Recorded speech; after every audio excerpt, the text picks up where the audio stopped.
स्वागत है आप सभी का एक न्यू वीडियो पर। देखिए, अगर आप एमपी बोर्ड से पढ़ाई कर रहे हैं, खासकर कॉमर्स स्ट्रीम से हैं, तो 12th का नेक्स्ट एग्जाम है बीएसटी का, यानी कि बिजनेस स्टडी का। काफ़ी बच्चे कमेंट कर रहे थे कि बीएसटी के ऊपर भी वीडियो कवर करो, स्ट्रैटेजी बताओ एंड इंपॉर्टेंट क्वेश्चन सीरीज बताओ। तो इस वीडियो में अपन बीएसटी के बारे में ही बात करेंगे कि आपका जो पेपर है वो कैसा आ सकता है, कहाँ से डिजाइन हो सकता है, मैक्सिमम क्वेश्चन कहाँ से पूछे जा सकते हैं। क्योंकि जिन बच्चों ने इकोनॉमिक्स का पेपर दिया है उनको पता है कि पेपर कैसा आया था। उनको इस बात का ही डर है कि कहीं बीएसटी का पेपर भी इकोनॉमिक्स के जैसा ना आ जाए, क्योंकि अगर वैसा आ गया तो जो स्कोर है हमारा वो काफ़ी कम हो सकता है। अगर पेपर थोड़ा-सा भी टफ आ गया, थोड़ा-सा भी हार्ड आ गया, तो सारी चीज़ें आपको आगे बताता हूँ। साथ में कुछ एग्ज़ाम टिप्स भी दूँगा जिनका आपको एग्ज़ाम में ध्यान रखना है, वरना बेवजह आपके मार्क्स कट भी हो सकते हैं एंड हो सकता है कि आपका पेपर छूट भी जाए। वीडियो में एंड तक बने रहिए, नए हैं तो सब्सक्राइब ज़रूर से कर दीजिएगा, नोटिफ़िकेशन आइकन ऑन करके रखिएगा। एमपी बोर्ड एग्ज़ामिनेशन की ऐसी इन्फॉर्मेटिव वीडियोज़ मैं आपको यहाँ पर देता रहूँगा। अब देखिए, फर्स्ट तो आपको ये समझना होगा कि बीएसटी आपका एक थ्योरेटिकल सब्जेक्ट, यानी कि मैक्सिमम क्वेश्चन आपको थ्योरी बेस ही दिखेंगे। पूरे पेपर में आपको सिर्फ थ्योरी ही थ्योरी दिखेगी। तो यहाँ पर रटने से काम नहीं होगा। अगर आप सोच रहे हैं कि आप पूरे बुक के क्वेश्चन आंसर याद करके जाएँ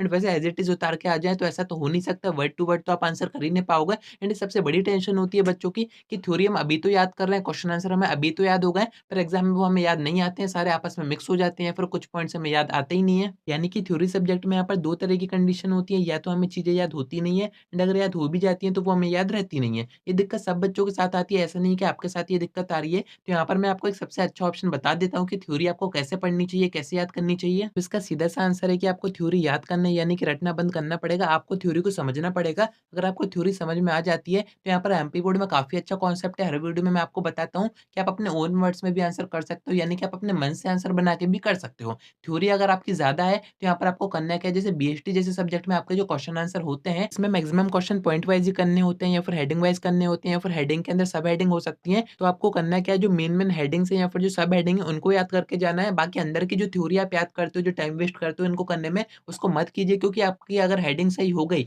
तो देखिए एमपी बोर्ड एग्जामिनेशन में मैंने आपको बता ही दिया है, सॉफ्ट कॉपी चेकिंग होगी तो आपके ऊपर की हेडिंग देखी जाएगी, अंदर का थोड़ा बहुत कंटेंट देखा जाएगा। थ्योरी सब्जेक्ट में कॉपी कभी भी डीप में चेक नहीं होती है, बस ऊपर ऊपर की आपकी मेन हेडिंग देखी जाती है। अगर वो सही है तो अंदर आप कंटेंट थोड़ा बहुत ऊपर नीचे भी करोगे तब भी कोई दिक्कत नहीं है, मार्क्स आपको दिए जाते हैं। तो आपको करना क्या है, मेन हेडिंग्स पर फोकस तो करना ही है, साथ में सब हेडिंग पर फोकस करना है एंड उसके अंदर की जो थ्योरी होती है वो आपसे अगर पूरी याद होते हुए नहीं बन रही है, वैसे भी आपको याद तो करना नहीं, रटना नहीं है, तो उसके जो की पॉइंट्स होते हैं, की पॉइंट्स आप समझ रहे होंगे, कुछ ऐसे वर्ड्स होते हैं आपकी थ्योरी में जिनके बिना आपका आंसर नहीं बन सकता या फिर जिन पर टीचर ज़्यादा फोकस करते हैं, थोड़े से टेक्निकल वर्ड होते हैं, तो उन पर आपको ज़्यादा ध्यान देना है। बाकी आपको थ्योरी याद करने की ज़रूरत नहीं है, आपको बस समझना है, उसको हिंदी में समझने की कोशिश कीजिए कि हिंदी में ये जो थ्योरी है वो क्या कहना चाह रही है। फिर आप अपने मन से अपनी थ्योरी बना के भी वहाँ पर मेंशन कर सकते हो, कहीं पर आपके मार्क्स नहीं काटे जाते हैं। एंड अगर आपके बीएसटी के सिलेबस की बात करें तो इसको भी 2 पार्ट में डिवाइड किया गया है। जो फर्स्ट पार्ट है उसमें 8 चैप्टर आते हैं एंड जो सेकंड पार्ट है उसमें 3 चैप्टर आते हैं। एमपी बोर्ड की तरफ से जो ब्लूप्रिंट जारी किया गया है उसमें भी यही पार्टीशन दिया गया है एंड अगर आप पुराना ब्लूप्रिंट देखोगे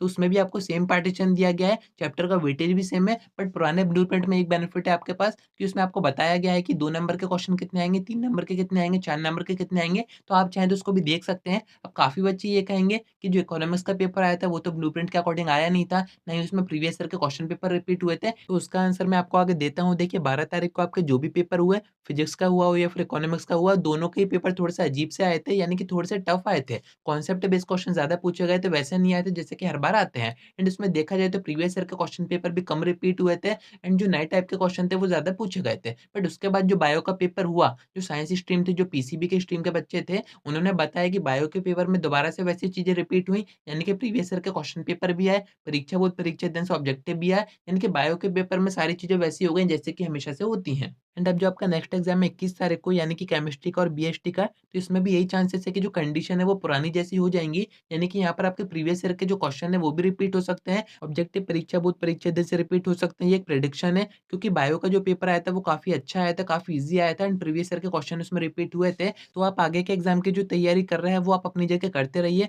पर ये जो कुछ इंपॉर्टेंट सोर्सेज़ हैं, जैसे कि आपकी परीक्षा बोर्ड हो गई, परीक्षा दिन हो गई या फिर आपके प्रीवियस ईयर के क्वेश्चन पेपर हो गए, इनको आपको छोड़ के नहीं जाना है। एक पेपर में ऐसा हो सकता है कि हाँ, यहाँ से नहीं आया, पर सब पेपर में ऐसा नहीं हो सकता है। हर बार का एमपी बोर्ड का ये है कि एक ना एक पेपर तो ऐसा फँसता ही है। बाकी अभी भी मैं आपको यही एडवाइस दूँगा कि आप प्रीवियस ईयर के क्वेश्चन पेपर पढ़ सकते हो, उसके क्वेश्चन आप प्रैक्टिस कर सकते हो।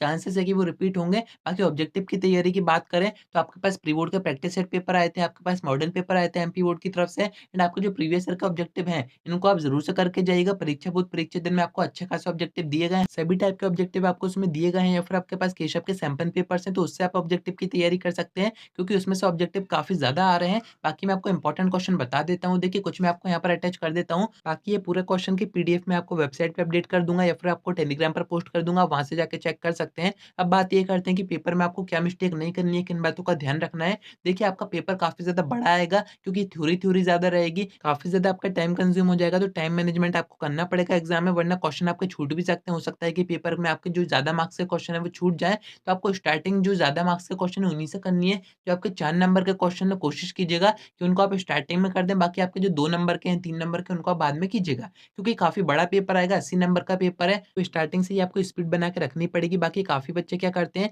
कि स्टार्टिंग के जो पेजेज़ होते हैं वो धीरे-धीरे करते हैं, जमा-जमा के करते हैं, पूरी अच्छी हैंडराइटिंग में करते हैं एंड आगे वो अपनी राइटिंग खराब कर देते हैं। तो इससे अच्छा यही होता है कि आप स्टार्टिंग से एक जैसी राइटिंग रखिए, यानी कि कांस्टेंट रखिए, पर टाइम मैनेजमेंट आपको रखनी पड़ेगी। जो क्वेश्चन आपको नहीं आ रहा है उन पर टाइम वेस्ट मत कीजिएगा। आप उसी को सोच रहे हैं, काफ़ी देर तक उसी को कर रहे हैं, तो उसकी उतनी जगह छोड़िए एंड नेक्स्ट क्वेश्चन है उसको करना स्टार्ट कर दीजिए। तो टाइम का काफ़ी बड़ा गेम है इस पेपर में, क्योंकि थ्योरी का पेपर काफ़ी बड़ा आता है, काफ़ी बच्चों के क्वेश्चन छूट जाते हैं। तो कुछ चीज़ें मैंने आपको बताई दी हैं, इनका आपको ध्यान रखना है। बाकी और कोई दिक्कत आपको कहीं पर भी नहीं आएगी। थ्योरी का पेपर है, बड़े आराम से आप इसको कर सकते हो। तो उम्मीद है कि आपको सारी बातें समझ में आ गई होंगी। कुछ मोस्ट इंपोर्टेंट क्वेश्चन मैं आपको टेलीग्राम पर पोस्ट करूँगा, तो कनेक्टेड रहिएगा। आज की वीडियो में इतना ही। कोई डाउट आता है कमेंट करके पूछ सकते हैं या फिर आप मुझसे इंस्टा पर डीएम करके बात भी कर सकते हैं।